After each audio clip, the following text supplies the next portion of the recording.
Mr. Cannabis.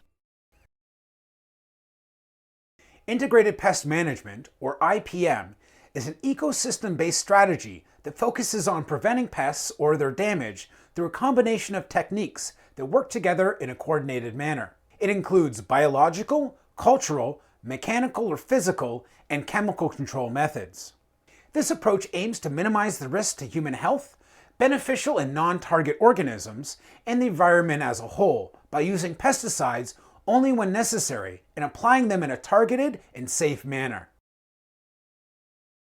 Natural enemies, such as predators, parasites, pathogens, and competitors, are used to control pests and their damage.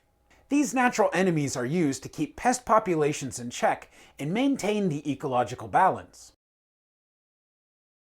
Practices that reduce pest establishment, reproduction, dispersal, and survival, such as crop rotation, intercropping, and cover cropping, as well as good practice cleaning of plant debris. Changing irrigation practices can also reduce pest population, since too much water can increase root diseases and weeds. Methods that kill pests directly, block pests out, or make the environment unsuitable for them. Examples include mulches for weed management, steam sterilization of soil for disease management, or barriers such as screens to keep insects out. The use of pesticides only when necessary and in combination with other approaches for more effective long-term control. Pesticides are selected and applied in a way that minimizes their possible harm to people, non-target organisms, and the environment as a whole, using the most selective pesticide that will do the job and be the safest for other organisms and for the air, soil, and water quality. These IPM principles and practices are combined to create IPM programs.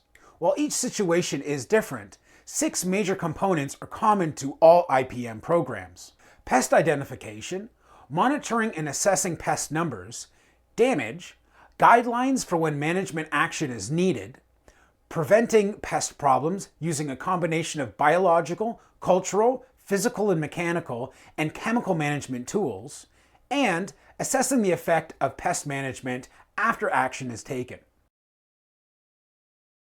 Optimizing growing practices creates a more resilient crop that is not only more productive, but also inherently less prone to pests and diseases. However, high nitrogen levels in plant tissue can also dramatically increase plant susceptibility to pests and diseases. Sanitation and prevention are also essential components of IPM, as good sanitation practices and preventing the introduction of new pests can help minimize the need for pest control measures. In summary, IPM is a comprehensive approach that involves the combination of techniques to manage pests while minimizing the risks to human health, non-target organisms, and the environment in general. By optimizing growing practices, implementing good sanitation practices, and using targeted control measures can effectively manage pests and protect our crops. Alright, now that we've discussed above ground environmental factors, it's time for us to focus below the soil line. But I just want to warn you now, there's a lot of terms, a lot of abbreviations, and an overbearing usage of the word porosity. Growing mediums.